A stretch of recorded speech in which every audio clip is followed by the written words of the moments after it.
ਅਧਿਕਾਰ ਲਹਿਰ ਚਲਾਉਣ ਦੀ ਕੀ ਲੋੜ? ਤਾਂ ਇਹ ਲੋੜ ਮਹਿਸੂਸ ਕੀਤੀ ਗਈ ਕਿ ਸਾਡੇ ਜਿਹੜੇ ਪ੍ਰਤੀਨਿਧੀ ਹੈਗੇ ਆ ਜਿਨ੍ਹਾਂ ਨੂੰ ਅਸੀਂ ਚੁਣਦੇ ਆ ਉਹ ਤਾਂ ਖੁਦ ਲਟੇਰੇ ਨੇ।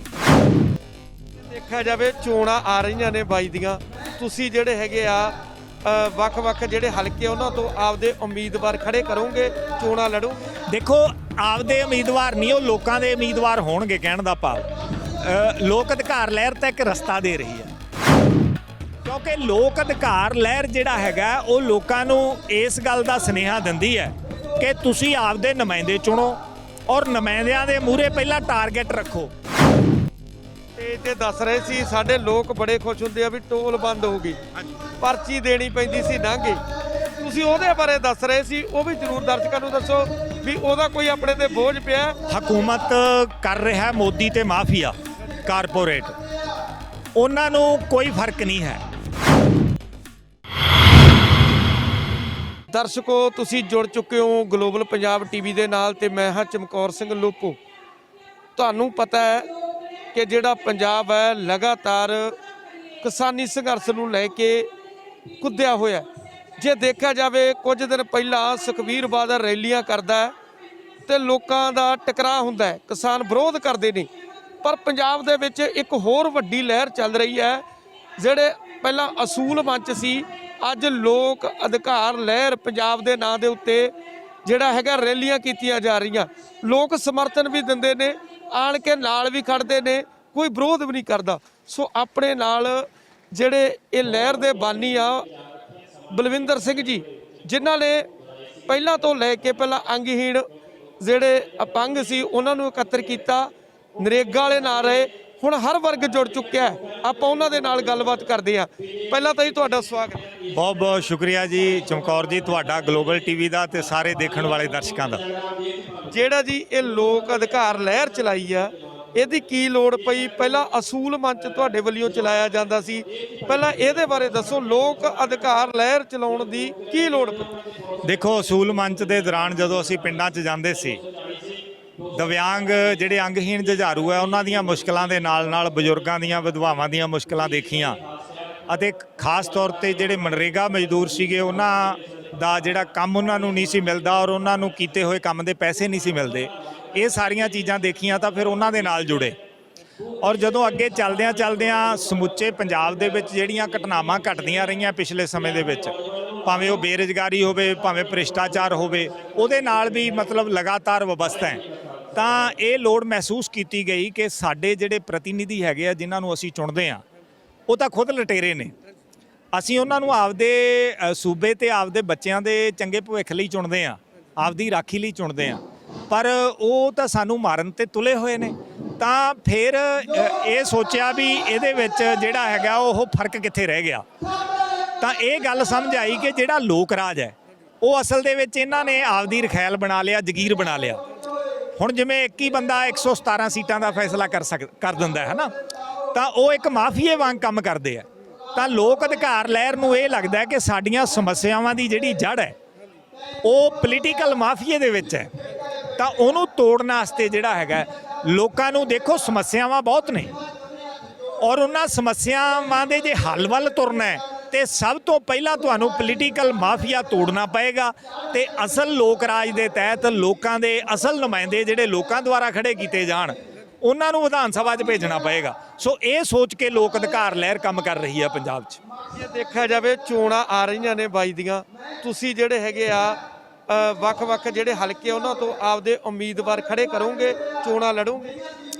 ਦੇਖੋ ਆਪਦੇ ਉਮੀਦਵਾਰ ਨਹੀਂ, ਉਹ ਲੋਕਾਂ ਦੇ ਉਮੀਦਵਾਰ ਹੋਣਗੇ। ਕਹਿਣ ਦਾ ਭਾਵ ਲੋਕ ਅਧਿਕਾਰ ਲਹਿਰ ਤਾਂ ਇੱਕ ਰਸਤਾ ਦੇ ਰਹੀ ਹੈ। ਉਹਦੇ ਵਿੱਚ ਉਹਦਾ ਸਭ ਤੋਂ ਪਹਿਲਾ ਜਿਹੜਾ ਕੰਮ ਹੈ ਉਹ ਹੈ ਲੋਕਾਂ ਦੀ ਜਾਗਰੂਕਤਾ। ਉਹਦੇ ਲਈ ਅਸੀਂ ਅਵੇਅਰ ਕਰ ਰਹੇ ਹਾਂ। ਕੱਲ ਕਿਸਾਨ ਆਗੂਆਂ ਨੇ ਬੁਲਾਇਆ ਸੀਗਾ ਤਾਂ ਅਸੀਂ ਵੀ ਉੱਥੇ ਗਏ ਸੀ, ਸਭ ਤੋਂ ਅਖੀਰ 'ਚ ਸਾਡੀ ਵਾਰੀ ਸੀ। ਤਾਂ ਅਸੀਂ ਉਹਨਾਂ ਨੂੰ ਬੇਨਤੀ ਕੀਤੀ ਕਿ ਅਸੀਂ ਪੈਨਸ਼ਨ ਦੇ ਹੱਕਾਂ ਲਈ ਜਗਾ ਰਹੇ ਹਾਂ, ਨਸ਼ਾ ਕਿਵੇਂ ਰੁਕੂਗਾ ਉਹਦੇ ਲਈ ਜਗਾ ਰਹੇ ਹਾਂ, ਤੇ ਵੋਟ ਦਾ ਇਸਤੇਮਾਲ ਤੁਸੀਂ ਕਿਵੇਂ ਕਰਨਾ ਹੈ ਉਹਦੇ ਲਈ ਜਗਾ ਰਹੇ ਹਾਂ। ਤਾਂ ਉਹ ਕਹਿੰਦੇ ਵੀ ਇਸ ਗੱਲ ਤੋਂ ਸਾਨੂੰ ਕੋਈ ਇਤਰਾਜ਼ ਨਹੀਂ ਹੈ। ਸੋ ਇਤਰਾਜ਼ ਹੋਣਾ ਵੀ ਨਹੀਂ ਚਾਹੀਦਾ, ਕਿਉਂਕਿ ਲੋਕ ਅਧਿਕਾਰ ਲਹਿਰ ਜਿਹੜਾ ਹੈਗਾ ਉਹ ਲੋਕਾਂ ਨੂੰ ਇਸ ਗੱਲ ਦਾ ਸੁਨੇਹਾ ਦਿੰਦੀ ਹੈ ਕਿ ਤੁਸੀਂ ਆਪਦੇ ਨੁਮਾਇੰਦੇ ਚੁਣੋ ਔਰ ਨੁਮਾਇੰਦਿਆਂ ਦੇ ਮੂਹਰੇ ਪਹਿਲਾਂ ਟਾਰਗੇਟ ਰੱਖੋ ਵੀ ਸਾਡੀਆਂ ਲੋੜਾਂ ਕੀ ਨੇ। ਹੁਣ ਜਿਵੇਂ ਖੇਤੀ ਨੀਤੀ ਚਾਹੀਦੀ ਆ ਪੰਜਾਬ ਨੂੰ, ਤਾਂ ਲੋਕ ਅਧਿਕਾਰ ਲਹਿਰ ਪਹਿਲਾਂ ਖੇਤੀ ਨੀਤੀ ਲੋਕਾਂ ਦੇ ਹੱਥ 'ਚ ਦੇਊਗੀ, ਠੀਕ ਹੈ। ਇਸੇ ਤਰ੍ਹਾਂ ਐਜੂਕੇਸ਼ਨ ਨੀਤੀ ਕੀ ਹੋਵੇ, ਹੈਲਥ ਨੀਤੀ ਕੀ ਹੋਵੇ, ਹੈ ਨਾ, ਤਾਂ ਉਹ ਸਾਰੀਆਂ ਚੀਜ਼ਾਂ ਲੋਕਾਂ ਦੇ ਵਿੱਚ ਪਹਿਲਾਂ ਫੈਲਾਈਆਂ ਜਾਣਗੀਆਂ ਔਰ ਉਸ ਤੋਂ ਬਾਅਦ ਲੋਕ ਜਾਣੀ ਉਹ ਜਿਹੜੀ ਐਜੂਕੇਸ਼ਨ ਹੋਊਗੀ, ਐਜੂਕੇਟ ਕਰਨਾ ਆਪਾਂ ਲੋਕਾਂ ਨੂੰ, ਉਹੀ ਉਹਨਾਂ ਦੇ ਹੱਥ 'ਚ ਡੰਡਾ ਹੋਏਗਾ। ਸੋ ਜਿਹੜਾ ਉਮੀਦਵਾਰ ਹੈ ਉਹ ਜਦੋਂ ਲੋਕਾਂ ਵੱਲੋਂ ਖੜਾ ਕੀਤਾ ਜਾਏਗਾ, ਲੋਕਾਂ ਦੁਆਰਾ ਉਹਦੀ ਇਲੈਕਸ਼ਨ ਲੜੀ ਜਾਏਗੀ, ਉਹਨੂੰ ਘਰੋਂ ਪੈਸੇ ਨਹੀਂ ਲਾਉਣ ਦਿੱਤੇ ਜਾਣਗੇ, ਤਾਂ ਉਹ ਲੋਕਾਂ ਨੂੰ ਸਮਰਪਿਤ ਰਹੇਗਾ। ਸੋ ਅੱਜ ਕੱਲ੍ਹ ਜਿਹੜਾ ਮਤਲਬ ਸੱਟਾ ਲੱਗਦਾ, ਉਹ ਲੱਖਾਂ ਕਰੋੜਾਂ ਰੁਪਈਆ ਲੈਂਦੇ ਆ, ਫੰਡ ਲੈਂਦੇ ਆ, ਹੋਰ ਕਰਦੇ ਆ, ਤਾਂ ਫੰਡ ਤਾਂ ਫਿਰ ਮਾਫੀਆ ਹੀ ਦਿੰਦੇ ਆ ਨਾ। ਸੋ ਇਹ ਗੱਲ ਹੁਣ ਲੋਕਾਂ 'ਚ ਬਹੁਤ ਪ੍ਰਚਲਿਤ ਹੋ ਗਈ ਹੈ।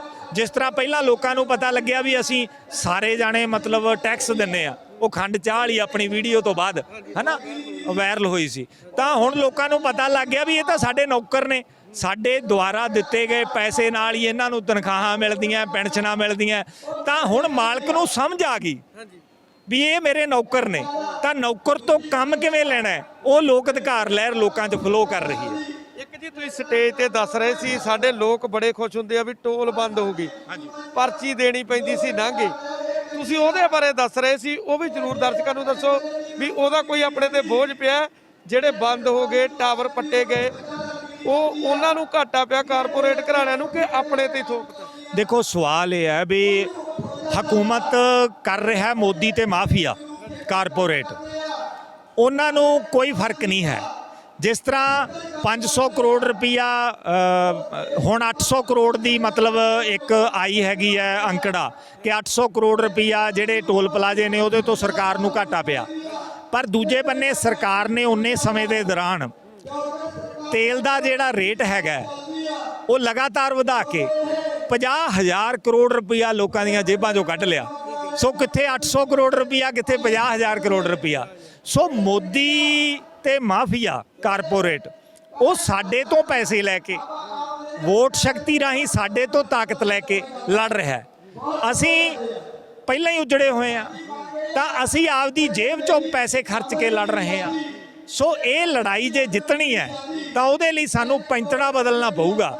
ਇਹ ਮੋਦੀ ਹੋਰਾਂ ਦੇ ਮੱਥੇ ਤੇ ਮੁੜਕਾ ਉਨਾ ਚਿਰ ਨਹੀਂ ਆਉਣਾ ਜਿੰਨਾ ਚਿਰ ਉਹਨਾਂ ਨੂੰ ਇਹ ਨਾ ਲੱਗਿਆ ਵੀ ਸਾਡੀ ਕੁਰਸੀ ਜਾਊ। ਤੇ ਉਹਦੇ ਲਈ ਇੱਕ ਮਿੰਨੀ ਜੰਗ ਸੈਮੀ ਫਾਈਨਲ 2022 ਦੀਆਂ ਪੰਜਾਬ ਦੀਆਂ ਵਿਧਾਨ ਸਭਾ ਚੋਣਾਂ ਹੈ। ਜੇ ਤੁਸੀਂ ਇੱਥੇ ਲੋਕਾਂ ਦੀ ਸਰਕਾਰ ਬਣਾ ਲਈ ਤਾਂ ਪਹਿਲੇ ਮਹੀਨੇ 'ਚ ਮੋਦੀ ਹੋਰੀ ਬਿੱਲ ਵਾਪਸ ਲੈ ਲੈਣਗੇ, ਕਿਉਂਕਿ ਉਹਨਾਂ ਨੂੰ ਇਹ ਹੋਊ ਵੀ ਇਹ ਅੱਗ ਫਿਰ ਜਿਹੜੀ ਆ ਹੋਰ ਅੱਗੇ ਵੀ ਫੈਲੂ, ਹਰਿਆਣੇ 'ਚ ਫੈਲੂ, ਰਾਜਸਥਾਨ 'ਚ ਫੈਲੂ, ਪੂਰੇ ਦੇਸ਼ 'ਚ ਫੈਲੂ, ਤਾਂ ਸਾਡੀ ਕੁਰਸੀ ਨੂੰ ਵੀ ਖਤਰਾ ਹੋਊ। ਦੂਜੀ ਗੱਲ ਇਹ ਹੈ ਵੀ ਜੇ ਉਹ ਬਿੱਲ ਵਾਪਸ ਵੀ ਨਹੀਂ ਲੈਂਦੇ ਮੰਨ ਲਓ, ਤਾਂ ਫਿਰ ਸਟੇਟ ਜਿਹੜੀ ਹੈਗੀ ਹੈ ਉਹ ਮਾਰਕੀਟਿੰਗ ਖੇਤੀ ਦੀ ਸਟੇਟ ਲਿਸਟ ਹੈ, ਤਾਂ ਫਿਰ ਪੰਜਾਬ ਦੀ ਸਰਕਾਰ ਇੱਕ ਖੇਤੀ ਨੀਤੀ ਜਿਹੜੀ ਲੋਕ ਅਧਿਕਾਰ ਲਹਿਰ ਪਹਿਲਾਂ ਹੀ ਲੋਕਾਂ ਦੇ ਹੱਥਾਂ 'ਚ ਦੇਊਗੀ, ਉਹਦੇ ਮੁਤਾਬਕ ਖੇਤੀ ਦੀ ਚੰਗੀ ਉਪਜ ਦੇ ਪੈਸੇ ਮਿਲਣਗੇ, ਚੰਗੇ ਪੈਸੇ ਮਿਲਣਗੇ ਔਰ ਖੇਤੀ ਇੰਡਸਟਰੀ ਲਾਵਾਂਗੇ ਔਰ ਉਹ ਜਿਹੜੀ ਇੰਡਸਟਰੀ ਆ ਉਹ ਰੁਜ਼ਗਾਰ ਪੈਦਾ ਕਰੂਗੀ। ਸੋ ਹੁਣ ਤਾਂ ਖੇਤੀ ਦੀ ਇੰਡਸਟਰੀ ਹੈ ਨਹੀਂ ਨਾ ਪੰਜਾਬ 'ਚ। ਸੋ ਸਵਾਲ ਇਹ ਹੈ ਕਿ ਸਾਡੇ ਕੋਲੇ ਸਾਡਾ ਸਾਰਾ ਢਾਂਚਾ ਤਹਿਸ ਨਹਿਸ ਕੀਤਾ ਹੈ, ਉਹਨੂੰ ਜੇ ਬਚਾਉਣਾ ਹੈ ਤਾਂ ਲੋਕਾਂ ਨੂੰ ਜਾਗਣਾ ਪਊਗਾ ਤੇ ਲੋਕਾਂ ਨੂੰ ਆਪਦੇ ਉਮੀਦਵਾਰ ਖੁਦ ਖੜੇ ਕਰਕੇ ਵਿਧਾਨ ਸਭਾ 'ਚ ਭੇਜਣੇ ਪੈਣਗੇ। ਪ੍ਰਧਾਨ ਜੀ ਜੇ ਦੇਖਿਆ ਜਾਵੇ ਤੁਸੀਂ ਲੋਕਾਂ ਨੂੰ ਜਾਗਰੂਕ ਕਰ ਰਹੇ ਆ ਵੀ ਕਿੱਥੇ 800 ਕਰੋੜ, ਕਿੱਥੇ 50,000 ਕਰੋੜ, ਜਿਹੜੇ ਆਪਣੇ MP ਗਏ ਵੇ ਆ, ਜਿਹੜੇ ਆਪਣੇ ਵਿਧਾਨ ਸਭਾ ਮੈਂਬਰ ਆ, ਤੁਹਾਨੂੰ ਲੱਗਦਾ ਵੀ ਉਹਨਾਂ ਦਾ ਸਦੀਕ ਵਾਂਗੂ ਸਾਰਿਆਂ ਦਾ ਮੋਢਾ ਹੀ ਉਤਰਿਆ ਵਾ, ਉਹ ਨਹੀਂ ਕਿਤੇ ਬੋਲਦੇ ਸੁਣਿਆ? ਦੇਖੋ ਸਵਾਲ ਇਹ ਆ, ਉਹ ਤਾਂ ਦੱਸ ਕੇ ਹਟਿਆ ਵੀ 740 ਕਰੋੜ ਰੁਪਈਆ ਪੈਨਸ਼ਨਾਂ ਦਾ ਬਕਾਇਆ ਹੈ, 22 ਲੱਖ ਲੋਕਾਂ ਨਾਲ ਜੁੜਿਆ ਹੋਇਆ, ਅੰਗਹੀਣ, ਬੁਢਾਪਾ, ਵਿਧਵਾ, ਸਭ ਤੋਂ ਗਰੀਬ ਵਰਗ ਹੈ। 117 ਚੋਂ ਕੋਈ ਬੰਦਾ ਵੀ ਨਹੀਂ ਬੋਲਿਆ 217 ਦਾ ਬਕਾਇਆ ਹੈ, ਠੀਕ ਹੈ। ਸੋ ਇਹ ਜਿਹੜੇ ਹੈਗੇ ਆ ਇਹਨਾਂ ਨੂੰ ਸੂਝ ਦੀ ਵੀ ਕਮੀ ਹੈ, ਬਾਕੀ ਉਹ ਜਾਣਬੁੱਝ ਕੇ ਵੀ ਚੁੱਪ ਹੈ ਕਿਉਂਕਿ ਉਹ ਤਾਂ ਕਾਰਪੋਰੇਟਾਂ ਦੇ ਦਲਾਲ ਨੇ। ਸੋ ਜੇ ਆਪਾਂ ਬਚਣਾ ਤੇ ਕਾਰਪੋਰੇਟਾਂ ਦੇ ਦਲਾਲਾਂ ਨੂੰ ਕੁਰਸੀਆਂ ਤੋਂ ਲਾਂਭੇ ਕਰਨਾ ਪਊਗਾ।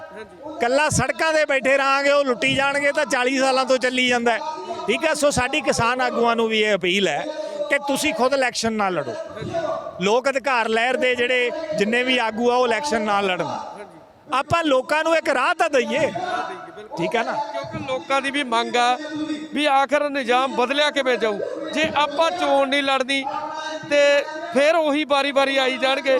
ਪ੍ਰਧਾਨ ਜੀ, ਪਿਛਲੀ ਏਰ ਤੁਸੀਂ ਕੇਜਰੀਵਾਲ ਨੂੰ ਸਮਰਥਨ ਦਿੱਤਾ ਸੀਗਾ, ਐਰਕੀ ਵੀ ਸਮਝੌਤਾ ਹੋ ਸਕਦਾ ਹੈ ਕਿ ਐਰਕੀ ਵੱਖਰ ਕੋਈ ਤੁਸੀਂ ਲਕੀਰ ਖਿੱਚਤੀ ਵੀ ਵੱਖਰੀ ਚੋਣ ਲੜੀ ਜਾਊ? ਦੇਖੋ, ਗੱਲ ਤਾਂ ਇੱਕ ਸਮਝਦੀ ਹੈ।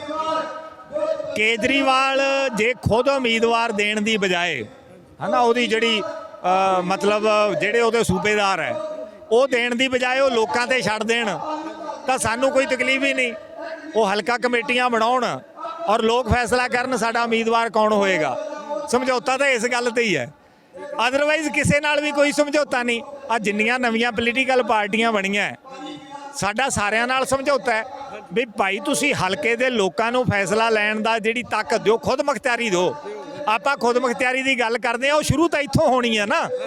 ਸਭ ਤੋਂ ਪਹਿਲਾਂ ਤਾਂ ਸਾਡਾ ਨੁਮਾਇੰਦਾ ਖੁਦ ਮੁਖਤਿਆਰ ਹੋਵੇ ਹਲਕੇ ਦਾ, ਤੇ ਜੇ ਉਹ ਮਾਫੀਏ ਨਹੀਂ ਖੜਾ ਕਰਨਾ ਹੈ, ਠੀਕ ਹੈ, ਤਾਂ ਉਹਨਾਂ ਨੇ ਮੁੜ ਕੇ ਇਕੱਠੇ ਕਾਰੋਬਾਰ ਵੀ ਕਰਨੇ ਆ ਤੇ ਇਕੱਠੀ ਲੁੱਟ ਵੀ ਕਰਨੀ ਹੈ। ਟਿਕਟ ਵੀ ਹਲਕੇ ਦੇ ਬੰਦੇ ਨੂੰ ਨਹੀਂ ਦਿੱਤੀ ਜਾਂਦੀ ਪਾਰਟੀਆਂ ਵੱਲੋਂ, ਜਿਵੇਂ ਬਾਘੇ ਪੁਰਾਣੇ ਸੀ ਆਮ ਆਦਮੀ ਪਾਰਟੀ ਨੇ ਲਿਆ ਕੇ ਆਪਦਾ ਬੰਦਾ ਤਾਰਤਾ। ਤੁਹਾਨੂੰ ਲੱਗਦਾ ਵੀ ਇਹ ਚੀਜ਼ ਪਹਿਲਾਂ ਖੁਦ ਮੁਖਤਿਆਰੀ ਇੱਥੇ ਦੇਣੀ ਚਾਹੀਦੀ? ਦੇਖੋ, ਸਵਾਲ ਹਲਕੇ ਦੇ ਬੰਦੇ ਨੂੰ ਟਿਕਟ ਦੇਣ ਦਾ ਨਹੀਂ ਹੈ, ਸਵਾਲ ਇਹ ਹੈ ਟਿਕਟ ਦੇ ਕੌਣ ਰਿਹਾ ਹੈ। ਉਸ ਹਲਕੇ ਦੇ ਸੂਝਵਾਨ ਲੋਕ ਟਿਕਟ ਦੇ ਰਹੇ ਹੈ ਜਾਂ ਬਾਦਲ ਕੈਪਟਨ ਕੇਜਰੀਵਾਲ ਦੇ ਰਿਹਾ ਹੈ? ਮੋਹਰ ਕਿਹਦੀ ਲੱਗ ਰਹੀ ਹੈ? ਕਿਉਂਕਿ ਕਬੂਤਰ ਜਿਹੜੀ ਛਤਰੀ ਤੋਂ ਡਾਈਏ ਅਡਾਰੀ ਮਾਰ ਕੇ ਉੱਥੇ ਹੀ ਬਹਿੰਦਾ ਹੈ। ਜੇ ਤਾਂ ਲੋਕ ਦੇਣਗੇ ਤਾਂ ਉਹ ਲੋਕਾਂ ਦਾ ਹੋ ਕੇ ਰਹੂ, ਤੇ ਜੇ ਕੈਪਟਨ ਬਾਦਲ ਕੇਜਰੀਵਾਲ ਦੇਣਗੇ ਉਹਨਾਂ ਦਾ ਹੋ ਕੇ ਰਹੂ। ਠੀਕ ਹੈ ਨਾ।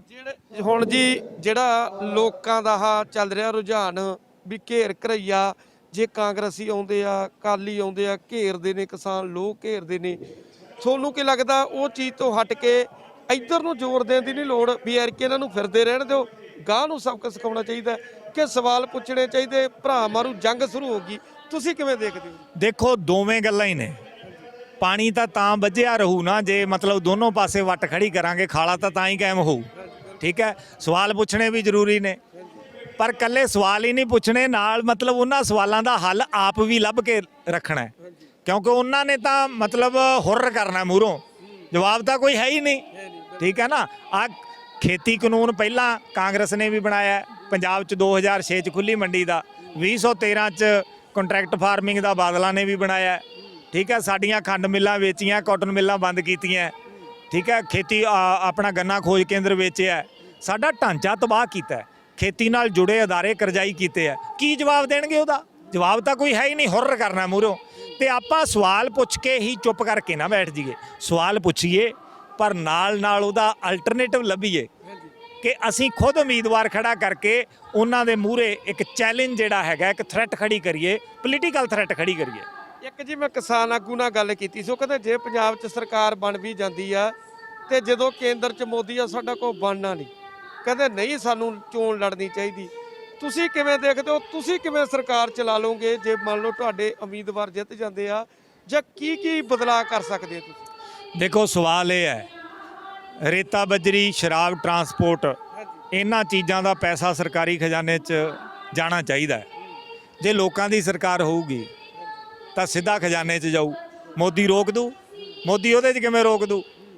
SSP ਤੁਸੀਂ ਲਾਉਣਾ ਹੈ, ਠੀਕ ਹੈ, ਜਨਰਲ ਮੈਨੇਜਰ ਇੰਡਸਟਰੀਅਲ ਡਿਪਾਰਟਮੈਂਟ ਦਾ ਤੁਸੀਂ ਲਾਉਣਾ ਹੈ, ਪੁੱਠਾ ਉਹਨੂੰ ਤੁਸੀਂ ਟੰਗਣਾ ਹੈ।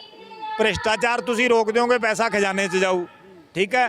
ਫਿਰ ਖੇਤੀ ਜਿਹੜੀ ਸਟੇਟ ਲਿਸਟ ਹੈ, ਦੇਖੋ ਮੋਦੀ ਨੇ ਕਾਰਪੋਰੇਟ ਖੜਾ ਕਰ ਲਿਆ, ਠੀਕ ਹੈ, ਉਹਦੇ ਮੂਹਰੇ ਜੇ ਕੋਆਪਰੇਟਿਵ ਸੈਕਟਰ ਖੜਾ ਕਰਨਾ ਹੈ ਤਾਂ ਤੁਹਾਡੀ ਸਰਕਾਰ ਕਰ ਸਕਦੀ ਹੈ। ਸਾਡੇ ਕੋਲੇ ਇਨਫਰਾਸਟ੍ਰਕਚਰ ਹੈ, ਸਾਡੇ ਕੋਲੇ ਸਹਿਕਾਰੀ ਸਭਾਵਾਂ ਹੈ, ਮਾਰਕਫੈਡ ਹੈ, ਮਿਲਕਫੈਡ ਹੈ, ਸ਼ੂਗਰਫੈਡ ਹੈ। ਠੀਕ ਹੈ, ਅਸੀਂ ਉਹਨਾਂ ਦੀ ਰਾਖੀ ਕਰਕੇ ਉਹਦੇ ਸਾਹਮਣੇ ਇੱਕ ਕੋਆਪਰੇਟਿਵ ਸਿਸਟਮ ਖੜਾ ਕਰਾਂਗੇ। ਫਿਰ ਕਾਰਪੋਰੇਟ ਕੀ ਕਰ ਲੂ? ਲੋਕ ਤੇ ਸਰਕਾਰ ਜਦੋਂ ਰਲ ਕੇ ਕੰਮ ਕਰਨਗੇ ਤਾਂ ਕਾਰਪੋਰੇਟ ਡੱਕਾ ਨਹੀਂ ਵਿਗਾੜ ਸਕਦਾ। ਅਬਾਨੀ ਅਡਾਨੀ ਛੱਡ ਕੇ ਉਹਨਾਂ ਦਾ ਬਾਪ ਵੀ ਆ ਜੇ, ਕੁਝ ਨਹੀਂ ਵਿਗੜ ਸਕਦਾ। ਸੋ ਇਹ ਜਿਹੜੀਆਂ ਗੱਲਾਂ, ਇਹਨਾਂ ਨਾਲ ਸਹਿਮਤ ਨਹੀਂ ਹੋਇਆ ਜਾ ਸਕਦਾ। ਬਹੁਤ ਸਾਰੀਆਂ ਜਥੇਬੰਦੀਆਂ ਪਹਿਲਾਂ ਕਹਿੰਦੀਆਂ ਰਹੀਆਂ ਇਹ 1991 ਦੀਆਂ ਪ੍ਰਾਈਵੇਟ ਕਰਨ ਦੀਆਂ ਨੀਤੀਆਂ ਆ ਗਈਆਂ ਜੀ, ਆ ਗਈਆਂ। ਉਹ ਭਾਈ ਨੀਤੀਆਂ ਤਾਂ ਆ ਗਈਆਂ, ਉਹਨਾਂ 'ਚ ਇਹ ਤਾਂ ਨਹੀਂ ਸੀ ਲਿਖਿਆ ਵੀ ਸਾਰੀਆਂ ਬੱਸਾਂ ਬਾਦਲ ਦੀਆਂ ਹੀ ਹੋਣਗੀਆਂ, ਜਾਂ ਜਿਨ੍ਹਾਂ ਦੀਆਂ ਬੱਸਾਂ ਚੱਲਦੀਆਂ ਹੋਣਗੀਆਂ ਅਵਤਾਰ ਹੈਨਰੀ ਵਰਗਿਆਂ ਦੀਆਂ, ਕਾਲੋਂ ਵਰਗਿਆਂ ਦੀਆਂ, ਵੀ ਉਹ ਵਿਧਾਨ ਸਭਾ 'ਚ ਬੈਠੇ ਹੋਣਗੇ। ਇਹ ਤਾਂ ਨਹੀਂ ਲਿਖਿਆ। ਠੀਕ ਹੈ ਨਾ। ਸੋ ਚਾਹੇ ਪ੍ਰਾਈਵੇਟ ਕਰਨ ਹੋਵੇ ਚਾਹੇ ਸਰਕਾਰੀ ਹੋਵੇ, ਉਹ ਚੱਲੂਗਾ ਤਾਂ ਜੇ ਵਿਧਾਨ ਸਭਾ 'ਚ ਤੇ ਸੰਸਦ 'ਚ ਚੰਗੇ ਬੰਦੇ ਬੈਠੇ ਹੋਣਗੇ ਚਲਾਉਣ ਵਾਲੇ। ਠੀਕ ਹੈ। ਤਾਂ ਉਹ ਚੰਗੇ ਬੰਦੇ ਜੇ ਤੁਸੀਂ ਮਾਫੀਆ ਗਰੁੱਪਾਂ ਦੇ ਚੁਣੋਗੇ ਤਾਂ ਫਿਰ ਕੋਈ ਹੱਲ ਨਹੀਂ ਹੋਣਾ। ਜੇ ਲੋਕਾਂ 'ਚੋਂ ਚੁਣ ਕੇ ਰਾਖੀ ਕਰੋਗੇ, ਉਹਨਾਂ ਦੀ ਡਾਂਗ ਹੱਥ 'ਚ ਰੱਖੋਗੇ, ਤਾਂ ਕੋਈ ਘਰ ਨਹੀਂ ਲੁੱਟ ਸਕਦਾ। ਪ੍ਰਧਾਨ ਜੀ ਆਖਰ ਤੇ ਇਹ ਆ ਵੀ ਜਿਹੜਾ ਮੈਂ ਜਾ ਕੇ ਖੁਦ ਦੇਖਿਆ, ਲੋਕੀ ਗਾਲਾਂ ਵੀ ਬਹੁਤ ਕੱਢ ਰਹੇ ਨੇ ਵੀ ਬਾਦਲ ਨੇ ਐਂ ਕਰਤਾ, ਬੇੜਾ ਕਰ ਕਰਤਾ, ਕੈਪਟਨ ਨੇ ਵਾਅਦੇ ਨਹੀਂ ਪੂਰੇ ਕੀਤੇ। ਪਰ ਜਦੋਂ ਰੈਲੀਆਂ ਕਰਦੇ ਆ ਹਜੇ ਵੀ ਬਹੁਤ ਇਕੱਠ ਹੋ ਜਾਂਦਾ। ਤੁਸੀਂ ਕੀ ਮੰਨਦੇ ਹੋ, ਲੋਕਾਂ 'ਚ ਜਾਗਰਤੀ ਘੱਟ ਆ ਜਾਂ ਕੀ ਮਜਬੂਰੀ ਆ ਲੋਕਾਂ ਦੀ ਜਿਹੜਾ ਇਹਨਾਂ ਦੀਆਂ ਰੈਲੀਆਂ 'ਚ ਜਾਣਾ? ਦੇਖੋ ਸਵਾਲ ਇਹ ਹੈ ਕਿ ਜਿਹੜੇ ਉੱਥੇ ਬੰਦੇ ਇਕੱਠੇ ਹੁੰਦੇ ਆ, 1000 ਹੋ ਗਿਆ, 2000 ਹੋ ਗਿਆ, ਉਹਨੂੰ ਬਿਲਕੁਲ ਸੀਰੀਅਸ ਨਹੀਂ ਲੈਣਾ ਚਾਹੀਦਾ। ਵੋਟਰ ਹੈ 2 ਕਰੋੜ, ਠੀਕ ਹੈ। ਪੰਜਾਬ ਦੇ ਵਿੱਚ ਜਾਂ ਭਾਰਤ ਦੇ ਵਿੱਚ ਨਾ ਇੱਕ ਕਹਿ ਲਓ ਵੀ ਪ੍ਰਥਾ ਹੀ ਹੈ। ਇੱਥੇ ਕੋਈ JBC ਮਸ਼ੀਨ ਲੈ ਕੇ ਖੜਾ ਹੋਵੇ, 100 ਜਣਾ ਉਹਦੇ ਦੁਆਲੇ ਵੀ ਖੜਾ ਹੁੰਦਾ ਹੈ। ਕੋਈ ਬਾਂਦਰ ਲੈ ਕੇ ਬੈਠਾ ਹੋਵੇ ਬੱਸ ਅੱਡੇ 'ਚ, 200 ਜਣਾ ਉਹਦੇ ਦੁਆਲੇ ਖੜਾ ਹੁੰਦਾ ਹੈ ਨਾ। ਸੋ ਕਹਿਣ ਦਾ ਭਾਵ ਇਹ ਹੈ, ਜਿਹੜੇ ਬੰਦੇ ਉਹਨਾਂ ਦੀਆਂ ਰੈਲੀਆਂ 'ਚ ਜਾਂਦੇ ਆ ਉਹ 2-3 ਤਰ੍ਹਾਂ ਦੇ ਬੰਦੇ ਹੁੰਦੇ ਆ। ਇੱਕ ਤਾਂ ਭੋਲੇ ਹੁੰਦੇ ਆ, ਇੱਕ ਕੈਟਾਗਰੀ ਨਸ਼ਈਆਂ ਦੀ ਹੁੰਦੀ ਹੈ, ਜਿਨ੍ਹਾਂ ਨੂੰ ਤੁਸੀਂ ਵੀ ਦਿਖਾਉਂਦੇ ਆ, ਬੋਤਲਾਂ ਦਿੰਦੇ ਆ, ਹੈ ਨਾ। ਤੀਸਰੇ ਕੜਮ ਚੌਧਰੀ ਹੁੰਦੇ ਆ, ਹੈ ਨਾ। ਉਹਨਾਂ ਨੇ ਕਿਸੇ ਨਾ ਕਿਸੇ ਤਰ੍ਹਾਂ ਦਾ ਕੰਮ ਲਿਆ ਹੁੰਦਾ ਹੈ, ਜਾਂ ਫਿਰ ਉਹਨਾਂ ਨੇ ਹੋਰ ਬੁਰਕੀ ਪਾਈ ਹੁੰਦੀ ਆ ਵੀ ਤੁਹਾਨੂੰ ਸਰਪੰਚ ਬਣਾ ਦਿਆਂਗੇ, ਤੁਹਾਨੂੰ ਚੇਅਰਮੈਨ ਬਣਾ ਦਿਆਂਗੇ, ਹੈ ਨਾ। ਉਹ ਪੂਛਾਂ ਤੜਾਉਣ ਵਾਲੇ ਹੁੰਦੇ ਆ। ਸੋ ਗੱਲ ਇਹ ਹੈ ਕਿ ਉਹਨਾਂ ਦੀ ਗਿਣਤੀ ਬਹੁਤ ਥੋੜ੍ਹੀ ਹੈ, ਠੀਕ ਹੈ। ਉਹਨਾਂ ਨੂੰ ਆਪਾਂ ਜਾਣੋ ਹਟਾ ਨਹੀਂ ਸਕਦੇ, ਇੰਨੇ ਕੁ ਰਹਿਣੇ ਹੀ ਹੈ। ਬਸ ਇੱਕ ਹੀ ਗੱਲ ਹੈ ਕਿ ਉਹਨੂੰ ਸੀਰੀਅਸਲੀ ਲੈਣਾ ਬੰਦ ਕਰ ਦਿਓ, ਠੀਕ ਹੈ। ਤੇ ਉਹਨਾਂ ਨੂੰ ਆਪਾਂ ਮਤਲਬ ਵੀ ਮੂਰਖ ਗਿਣੀਏ ਤਾਂ ਬਿਹਤਰ ਹੈ। ਬਾਕੀ 2 ਕਰੋੜ ਲੋਕ ਨੇ ਜਿਹੜੇ ਘਰਾਂ 'ਚ ਬੈਠੇ ਆ, ਜਿਹੜੇ ਕਦੇ ਵੀ ਕਿਸੇ ਰੈਲੀ 'ਚ ਨਹੀਂ ਜਾਂਦੇ। ਸਰਕਾਰਾਂ ਉਹਨਾਂ ਨੇ ਬਦਲਣੀ ਹੈ, ਠੀਕ ਹੈ। ਉਹ ਲੋਕ ਸੋਸ਼ਲ ਮੀਡੀਆ ਦੇ ਰਾਹੀਂ ਜੁੜੇ ਆ, ਉਹਨਾਂ ਕੋਲੇ ਗਿਆਨ ਹੈਗਾ, ਉਹ ਪੂਰੀ ਤਰ੍ਹਾਂ ਸੁਚੇਤ ਹੈ। ਬਸ ਪੰਜਾਬ ਦੇ ਬੁੱਧੀਜੀਵੀਆਂ ਨੇ, ਕਿਸਾਨ ਆਗੂਆਂ ਨੇ ਰਲ ਕੇ ਇੱਕ ਰਾਹ ਦੇਣਾ ਹੈ। ਮਜ਼ਦੂਰ ਆਗੂਆਂ ਨੇ, ਮੁਲਾਜ਼ਮ ਆਗੂਆਂ ਨੇ, ਜੇ ਤਾਂ ਉਹ ਸੱਚੇ ਆ, ਜੇ ਉਹ ਪ੍ਰਧਾਨਗੀਆਂ ਦੇ ਭੁੱਖੇ ਆ। ਦੇਖੋ ਮੈਨੂੰ ਤਾਂ ਪ੍ਰਧਾਨ ਕਿਰਪਾ ਕਰਕੇ ਕਿਹਾ ਨਾ ਕਰੋ, 2 ਸ਼ਬਦ ਪ੍ਰਧਾਨ ਤੇ ਸਨਮਾਨ, ਇਸ ਗੱਲ ਦੇ ਨਾਲ ਨਫ਼ਰਤ ਹੈ, ਠੀਕ ਹੈ। ਅਸੀਂ ਤਾਂ ਇੱਕ ਤਾਲਮੇਲ ਕਰ ਰਹੇ ਹਾਂ ਲੋਕਾਂ ਦਾ, ਹੈ ਨਾ, ਕੋਆਰਡੀਨੇਟਰ ਕਹਿ ਸਕਦੇ ਹਾਂ। ਤਾਂ ਲੋਕਾਂ ਨੂੰ ਜੋੜ ਰਹੇ ਹਾਂ ਇੱਕ ਦੂਜੇ ਨਾਲ, ਤੇ ਅਸੀਂ ਉਹਦੇ 'ਚ ਸਫਲ ਵੀ ਹੋ ਰਹੇ ਹਾਂ, ਲੋਕ ਜੁੜ ਵੀ ਰਹੇ ਨੇ। ਸੋ ਉੱਥੇ ਜੇ ਕੋਈ ਜਾਂਦੇ ਨੇ 1000-2000, ਉਹ ਕੋਈ ਸੀਰੀਅਸ ਹੋਣ ਵਾਲੀ ਗੱਲ ਨਹੀਂ ਹੈ। ਤਾਂ ਉਹ ਪੱਕੇ ਠੱਕੇ ਹੀ ਆ, ਉਹਨਾਂ ਦੇ ਬੰਦੇ ਕਈਆਂ ਨੂੰ ਦਿਹਾੜੀ ਵੀ ਦਿੰਦੇ ਆ ਉਹ। ਆਖਰ ਤੇ ਜੀ ਜਿਹੜੇ ਆਪਾਂ ਨੂੰ ਲਾਈਵ ਦੇਖ ਰਹੇ ਆ, ਦੇਸ਼ ਵਿਦੇਸ਼ ਦੇ ਵੱਡੇ ਲੋਕ ਜਿਹੜੀ ਹੈਗੀ ਵੱਡੀ ਗਿਣਤੀ ਆਪਾਂ ਨੂੰ ਦੇਖਿਆ ਜਾਂਦਾ USA 'ਚ, ਕੈਨੇਡਾ 'ਚ। NRI ਵੀਰਾਂ ਤੇ ਪੰਜਾਬ ਦੇ ਲੋਕਾਂ ਨੂੰ ਕੀ ਕਹਿਣਾ ਚਾਹੁੰਦੇ ਹੋ? ਉਹਨਾਂ ਨੂੰ ਕੀ ਕਰਨਾ ਚਾਹੀਦਾ ਹੈ? ਕਿਵੇਂ ਲੋਕਾਂ ਨੂੰ ਜਾਗਰੂਕ ਕਰਨਾ ਚਾਹੀਦਾ ਹੈ? ਕਿਵੇਂ ਲਹਿਰ ਦੇ ਨਾਲ ਜੁੜਦੇ? ਦੇਖੋ ਜਿਹੜੇ NRI ਬਾਹਰ ਵਿਦੇਸ਼ਾਂ 'ਚ ਬੈਠੇ ਆ, ਉਹਨਾਂ ਦਾ ਪੰਜਾਬ ਦੀ ਰਾਜਨੀਤੀ 'ਚ ਬਹੁਤ ਵੱਡਾ ਯੋਗਦਾਨ ਹੈ, ਪਹਿਲਾਂ ਵੀ ਰਿਹਾ ਤੇ ਭਵਿੱਖ 'ਚ ਵੀ ਰਹੇਗਾ, ਕਿਉਂਕਿ ਉਹ ਆਪਦੇ ਮੂਲ ਨਾਲ ਹਮੇਸ਼ਾ ਜੁੜੇ ਰਹੇ ਆ। ਉਹਨਾਂ ਦੀਆਂ ਆਉਣ ਵਾਲੀਆਂ ਪੀੜ੍ਹੀਆਂ ਵੀ ਮੈਂ ਸਮਝਦਾ ਵੀ ਅਜੇ ਟੁੱਟਣੀਆਂ ਨਹੀਂ ਹੈ, 2-3 ਪੀੜ੍ਹੀਆਂ, ਕਿਉਂਕਿ ਉੱਥੇ ਜਾ ਕੇ ਉਹਨਾਂ ਨੇ ਸਿੱਖੀ ਵੀ ਬਚਾਈ ਹੈ, ਪੰਜਾਬੀ ਸੱਭਿਆਚਾਰ ਵੀ ਬਚਾਇਆ, ਔਰ ਸਾਡੇ ਨਾਲੋਂ ਵੱਧ ਸੁਚੇਤ ਹੋ ਕੇ ਬਚਾਇਆ। ਸੋ ਉਹਨਾਂ ਨੂੰ ਬੇਨਤੀ ਇਹੀ ਹੈ ਕਿ ਲੋਕ ਅਧਿਕਾਰ ਲਹਿਰ ਜਿਹੜੀ ਬੇਨਤੀ ਕਰ ਰਹੀ ਹੈ, ਜੋ ਤਰੀਕਾਕਾਰ ਦੱਸ ਰਹੀ ਹੈ, ਵੀ ਉਹਨੂੰ ਪਹਿਲਾਂ ਆਪ ਸਮਝੋ, ਮੁੜ ਕੇ ਆਪਦੇ ਰਿਸ਼ਤੇਦਾਰਾਂ ਨੂੰ ਟੈਲੀਫੋਨ ਕਰਕੇ ਸਮਝਾਓ। ਤੇ ਉਦੋਂ ਅਗਲੀ ਗੱਲ ਇਹ ਹੈ ਕਿ ਭਰਾਵੋ ਤੁਸੀਂ ਬਹੁਤ ਵਾਰੀ ਧੋਖਾ ਖਾਧਾ ਆ, ਉਹਦੇ ਲਈ ਅਸੀਂ ਤੁਹਾਡੇ ਤੋਂ ਮੰਗਦੇ ਹਾਂ ਮਾਫੀ। ਪਰ ਐਤਕੀ ਜੇ ਤੁਸੀਂ ਅਕਤੂਬਰ-ਨਵੰਬਰ ਦੇ ਵਿੱਚ ਆ ਜਾਓਗੇ, 2 ਕੁ ਮਹੀਨੇ ਜਾਂ ਦਸੰਬਰ 'ਚ ਆ ਜਾਓਗੇ, ਤਾਂ ਐਤਕੀ ਤੁਹਾਨੂੰ ਨਿਰਾਸ਼ ਨਹੀਂ ਹੋਣ ਦਿਆਂਗੇ, ਠੀਕ ਹੈ। ਸੋ ਲੋਕ ਅਧਿਕਾਰ ਲਹਿਰ ਨੂੰ ਪੈਸਿਆਂ ਦੀ ਲੋੜ ਨਹੀਂ ਹੈ, ਪੈਸੇ ਖਰਚੋ ਤੁਸੀਂ ਆਪ। ਤੁਸੀਂ ਚਮਕੌਰ ਜੀ ਹੈਰਾਨ ਹੋਵੋਗੇ ਵੀ ਅਜੇ ਅਸੀਂ ਕੁਛ 20-25-30 ਸੱਜਣੀ ਆਪਸ 'ਚ ਸਹਿਯੋਗ ਕਰਕੇ ਲੋਕ ਅਧਿਕਾਰ ਲਹਿਰ ਚਲਾ ਰਹੇ ਹਾਂ। ਪੈਸੇ ਮੰਗਾਂਗੇ, ਪਰ ਸਾਨੂੰ ਬਹੁਤੇ ਪੈਸਿਆਂ ਦੀ ਜ਼ਰੂਰਤ ਨਹੀਂ ਹੈ। ਤਾਂ ਅਸੀਂ ਹੁਣ ਆਪ ਹੀ ਚਲਾ ਰਹੇ ਹਾਂ, 20-25 ਜਾਣੇ, ਤਾਂ ਵੀ ਇੰਨੀ ਵਧੀਆ ਚੱਲ ਰਹੀ ਹੈ। ਤਾਂ ਜਦੋਂ ਸਾਡੇ ਨਾਲ ਪੰਜਾਬ ਦੇ ਲੋਕ ਖੜ ਜਾਣਗੇ ਤਾਂ ਪੈਸੇ ਦੀ ਕੋਈ ਕਮੀ ਨਹੀਂ ਰਹਿਣੀ।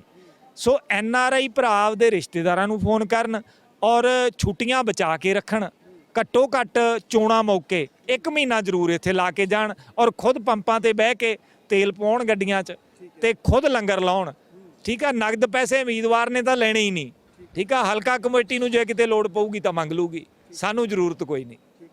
ਤੁਹਾਨੂੰ ਲੱਗਦਾ ਆਪਾਂ ਨੂੰ ਇਹ ਤਰੀਕੇ ਦੇ ਨਾਲ ਕਾਮਯਾਬੀ ਮਿਲੇਗੀ? 101% ਜੀ, ਇਹ ਤੋਂ ਇਲਾਵਾ ਹੋਰ ਕੋਈ ਤਰੀਕਾ ਹੀ ਨਹੀਂ। ਕਾਮਯਾਬੀ ਮਿਲੇਗੀ, ਅਵਸ਼ ਮਿਲੇਗੀ, ਕਿਉਂਕਿ ਲੋਕ ਇਹਨੂੰ ਸੁਣ ਕੇ, ਅਸੀਂ ਤਾਂ ਹੁਣ ਤੱਕ ਜਿੱਥੇ ਵੀ ਗਏ ਆ, ਕਿਸੇ ਨੇ ਵੀ ਮਤਲਬ ਤੁਰਨੋਂ ਨਾ ਨਹੀਂ ਕੀਤੀ, ਉਹ ਨਾਲ ਤੁਰਿਆ। ਲੋਕ ਤੁਰੇ ਬਿਲਕੁਲ ਜੀ, ਪੂਰਾ ਮਿਲ ਰਿਹਾ। ਸਾਡੇ ਕੋਲੇ ਨਾ ਮਨੀ ਆ ਨਾ ਮਸਲ ਹੈ, ਬਾਵਜੂਦ ਇਹਦੇ ਵੀ ਲੋਕ ਅੱਜ ਵੀ ਤੁਸੀਂ ਦੇਖ ਲਓ ਕਿ ਕਿੰਨਾ ਮੀਂਹ ਪਿਆ ਸੀ, ਸਵੇਰੇ 3 ਵਜੇ ਤੋਂ ਪੈ ਰਿਹਾ ਸੀ, ਤਾਂ ਵੀ ਇੱਥੇ ਜਿਹੜਾ ਹੈਗਾ 600-700 ਬੰਦੇ ਦਾ ਇਕੱਠ ਹੋਇਆ। ਸੋ ਇਹ ਲੋਕਾਂ ਦਾ ਪਿਆਰ ਹੀ ਹੈ। ਠੀਕ ਹੈ। ਸੋ ਇਹ ਸਨ ਲੋਕ ਅਧਿਕਾਰ ਲਹਿਰ ਦੇ ਕੋਆਰਡੀਨੇਟਰ ਬਲਵਿੰਦਰ ਸਿੰਘ, ਜਿਨ੍ਹਾਂ ਨੇ ਪਹਿਲਾਂ ਅਸੂਲ ਮੰਚ ਦੁਆਰਾ ਜੋੜਨੇ ਸ਼ੁਰੂ ਕੀਤੇ ਸੀ ਲੋਕ। ਅੱਜ ਸਵੇਰ ਤੋਂ ਮੀਂਹ ਪੈ ਰਿਹਾ ਸੀ, ਅਸੀਂ ਵੀ ਕਾਫੀ ਲੇਟ ਪਹੁੰਚੇ, ਪਰ ਫਿਰ ਵੀ ਲੋਕ ਆ ਜਿਹੜੇ ਵੱਡੀ ਗਿਣਤੀ 'ਚ ਉਹ ਲੋਕ ਆਏ ਨੇ ਜਿਹੜੇ ਜਾਗਰੂਕ ਆ, ਜਿਹੜੇ ਪੰਜਾਬ ਦੀ ਚਿੰਤਾ ਕਰ ਰਹੇ ਨੇ ਕਿ ਨਸ਼ਿਆਂ ਨੂੰ ਕਿਵੇਂ ਬੰਦ ਕਰਨਾ, ਲੋਟੂ ਟੋਲਿਆਂ ਨੂੰ ਕਿਵੇਂ ਨੱਥ ਪਾਉਣੀ ਨੇ। ਕਿਉਂਕਿ ਇਹਨਾਂ ਦੀ ਇੱਕ ਵੀਡੀਓ ਬਹੁਤ ਵਾਇਰਲ ਹੋਈ ਸੀ ਕਿ ਅਸੀਂ ਸਵੇਰੋਂ ਉੱਠਣ ਤੋਂ ਲੈ ਕੇ ਰਾਤ ਤੱਕ ਹਰ ਚੀਜ਼ ਦੇ ਉੱਤੇ ਟੈਕਸ ਦਿੰਦੇ ਹੋ। ਟੈਕਸ ਜਾਂਦਾ ਕਿੱਥੇ ਆ? ਜਿਹੜਾ ਟੈਕਸ ਉਹ ਲੋਕਾਂ ਨੇ ਖਾਧਾ ਜਾਂ ਨੀਤੀ ਘਾੜਿਆਂ ਨੇ ਇਹਨੂੰ ਲੁੱਟਿਆ, ਉਹਨਾਂ ਤੋਂ ਲੈਣਾ ਚਾਹੀਦਾ ਜਾਂ ਇਹਨਾਂ ਲੋਕਾਂ ਉੱਤੇ ਬੋਝ ਪਾਉਣਾ ਚਾਹੀਦਾ। ਸੋ ਅੱਗੇ ਦੇਖਦੇ ਆ ਕਿ ਕਿਸ ਤਰ੍ਹਾਂ ਦੇ ਨਾਲ ਲੋਕ ਜੁੜਦੇ ਨੇ। NRI ਵੀਰ ਤੁਸੀਂ ਕਿਸ ਤਰ੍ਹਾਂ ਦੇ ਨਾਲ ਸਹਿਯੋਗ ਕਰਦੇ ਹੋ ਤਾਂ ਕਿ ਜਿਹੜਾ ਆਉਣ ਵਾਲਾ ਭਵਿੱਖ ਹੈ ਉਹਨੂੰ ਬਚਾਇਆ ਜਾ ਸਕੇ। ਸੋ ਅੱਗੇ ਵੀ ਅਪਡੇਟ ਦੇਵਾਂਗੇ, ਬਣੇ ਰਹੋ। ਗਲੋਬਲ ਪੰਜਾਬ ਟੀਵੀ ਲਈ ਚਮਕੌਰ ਲੋਪੋ, ਮੋਗਾ, ਮੰਡੀ ਨਿਹਾਲ ਸਿੰਘ ਵਾਲਾ। ਹੁਣ ਤੁਸੀਂ ਦੇਖ ਸਕਦੇ ਹੋ ਗਲੋਬਲ ਪੰਜਾਬ ਟੀਵੀ ਨੂੰ ਡਾਊਨਲੋਡ ਕਰੋ ਸਾਡੀ ਐਪ ਐਂਡਰੋਇਡ ਜਾਂ iOS ਤੇ ਫ੍ਰੀ ਵਿੱਚ, roku ਅਤੇ Amazon Fire TV ਤੇ ਜਾਂ Apple TV ਤੇ। ਨਾਲ ਹੀ ਦੇਖ ਸਕਦੇ ਹੋ ਲਾਈਵ ਸਟ੍ਰੀਮਿੰਗ www.globalpunjabtv.com ਤੇ।